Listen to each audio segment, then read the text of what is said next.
आशा करे आपण माने निश्चय भलरे थिबे। ए समय केते शीघ्र चली चली जाउछि ना, या भितरे बहुत विलंब हो जाइछि आपण मान निकट को पुणी थे फेरवाक। कहीं या भितर क्रिसमस जाइछि, नुआ वर्ष भी गलानी, तो तापर भी मकर संक्रांति भी जाई सारे। या भितर तो अनेक पर्व जाई साइलानी, किंतु बहुत विलंब रे आपण मान पाखक फेरुछि। तो यार कारण भी बहुत किछि रहिछि, तो से सब कारण एठी डिस्कशन करवाटा भी ठीक नुह।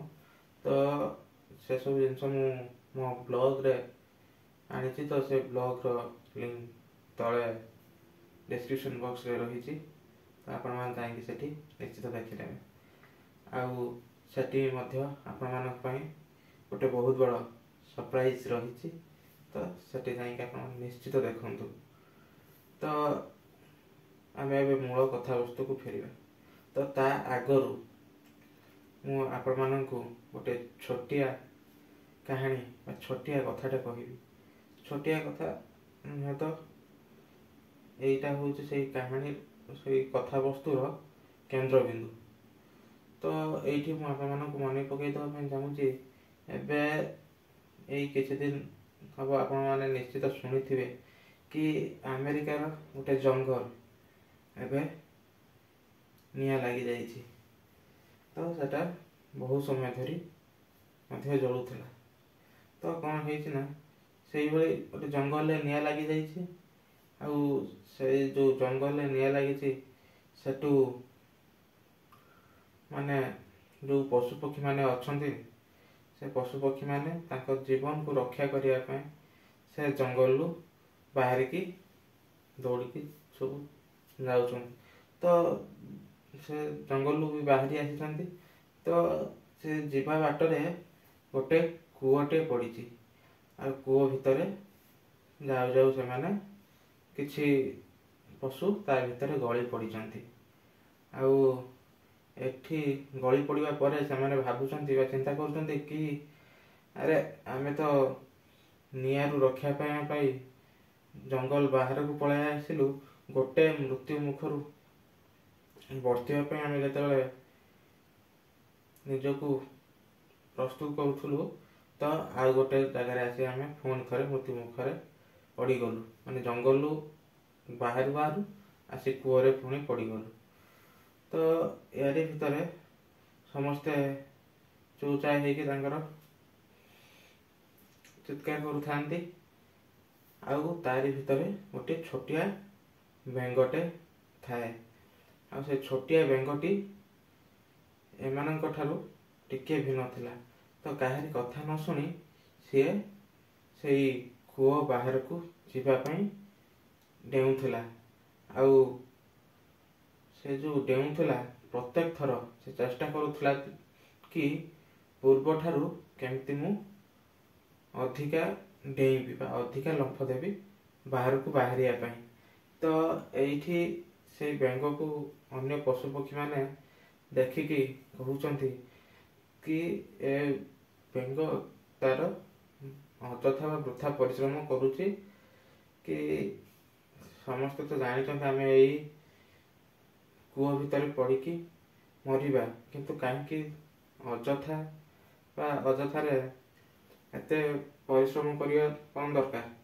तो परिश्रम करिया द्वारा निजर शारीरिक शक्ति क्षय होउची, भोक लागिवो, शोष लागिवो, तो आमठू से शीघ्र मरीजिवो। तो आमे मरिया पई जतिके समय अपेक्षा करूछु, ताठू खूब कम समय रे बेंगटी मृत्युवरण करिवो।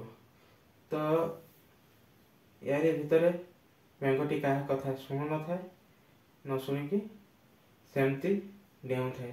तो एठी से डेउ डेउ वो सबुठू से कुओरे पड़िथिया सबुठू बड़ जीव मुंड उपरे जाइकी सी पड़ जाइछि।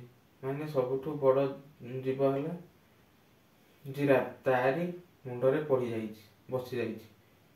तो ताठू गोटे लंफ मारिकी गोटे डिया मारिकी से बाहर को सेठू बाहरी आसीछि। ତ ୟାରି ଭିତରେ ତାର ସେ ଯେଉଁ ଲମ୍ଫ ମାରୁଥିଲା ବା ଡିଆଁ ମାରୁଥିଲା, ତାର ସେ ଲମ୍ଫ ମାରିବାର ଫଳ ସେ ପାଇଲା। ସେ ଯେଉଁ ପରିଶ୍ରମ କରୁଥିଲା ସେ ପରିଶ୍ରମର ଫଳ ସ୍ୱରୂପ ସେ ବାହାରକୁ ଆସିଗଲା। ଆଉ ବାହାରକୁ ଆସି ସେ ଗୋଟିଏ ସିଧାରେ ଡିଆଁ ମାରି ମାରି ଚାଲିଲା ତାର ଖାଦ୍ୟ ଅନୁସରଣରେ।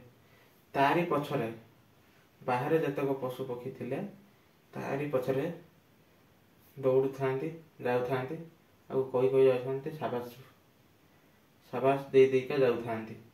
କାହିଁକି ନା ସେ ଯେଉଁ ତାର ଚେଷ୍ଟା ଜାରି ରଖିଥିଲା ସେ ଚେଷ୍ଟାରେ ସେ ସଫଳ ହେଇଛି।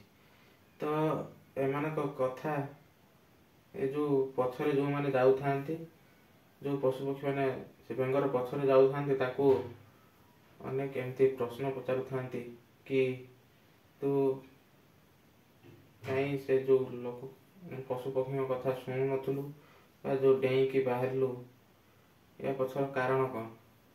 ତ ସେ କିଛି ବି ଶୁଣୁନଥାଏ, ସେମିତି ଆଗେଇ ଚାଲିଥାଏ।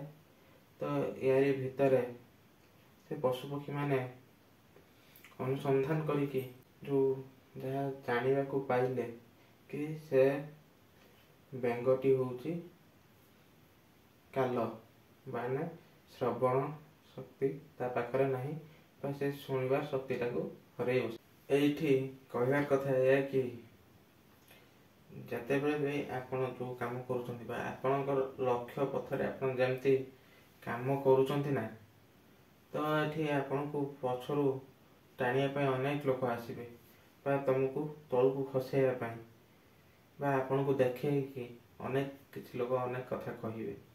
ତ ଦୟାକରି ସେମାନଙ୍କ କଥା କେବେ ବି ଶୁଣନ୍ତୁନି। କାହିଁକି ନା ଆପଣମାନଙ୍କ ଯେଉଁ ଆଖପାଖରେ ଯେଉଁ ଲୋକମାନେ ରୁହନ୍ତି ସେମାନେ କେବେ ବି ଚାହିଁବେନି କି ଆପଣ କେମିତି ଉପରକୁ ଯାଆନ୍ତୁ ବା ଆପଣ ଯେଉଁ କାମ ବି କରୁଛନ୍ତି ସେଥିରେ ସଫଳ ହୁଅନ୍ତୁ ବା ସେଇ କାମରେ ଆଗାନ୍ତୁ। ସେମାନେ ସବୁବେଳେ ତୁମକୁ ତଳକୁ ଖସାଇବା ପାଇଁ ବା ପଛକୁ ଟାଣିବା ପାଇଁ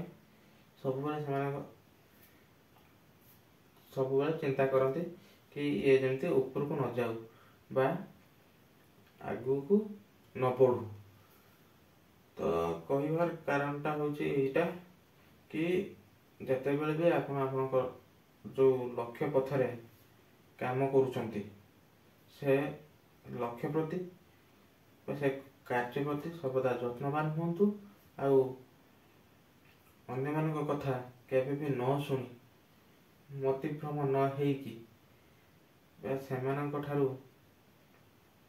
ଦୂରେଇ ରହିକି ଆପଣଙ୍କ ଲକ୍ଷ୍ୟକୁ ସବୁବେଳେ ପୁରା କରିବା ପାଇଁ ଚେଷ୍ଟା କରନ୍ତୁ। ଏଠି ତ ସେ କାହାଣୀରେ ସେ ବେଙ୍ଗଟି ମାନେ ଶ୍ରବଣ ଶକ୍ତି ହରେଇଥିଲା। ଏ ଶ୍ରବଣ ଶକ୍ତିଟା ହରେଇଥିଲା ମାନେ ତା ପାଇଁ ଏଇଟା ଗୋଟେ ଅଭିଶାପ ଥିଲା। ଆଉ ସେଇ ଅଭିଶାପ ତା ପାଇଁ ଗୋଟେ ଆଜି ଆଶୀର୍ବାଦ ଭଳି କାମ କଲା କି ସେ କୂଅରୁ ବାହାରିକି ଆସିପାରିଲା। ତ ଠିକ୍ ସେଇମିତି ତ ଅନ୍ୟମାନଙ୍କୁ ତ ସମସ୍ତେ ସବୁବେଳେ କହିବେ। ଅନ୍ୟମାନେ ଆମେ ଯେଉଁଟା ବି କରୁଛନ୍ତି ସେଟାକୁ ଦେଖେଇ ହେଇକି କହିବେ। ତ ସେଇ କହିବାଟାକୁ ସବୁବେଳେ ଆମେ ଭୁଲ ବୋଲି ପ୍ରମାଣିତ କରିବାକୁ ଚେଷ୍ଟା କରିବା। ସେମାନଙ୍କ କଥାକୁ କେବେ ବି ନ ଶୁଣିକି ଆମ ଲକ୍ଷ୍ୟ ପଥରେ ଆମେ ଆଗେଇବା।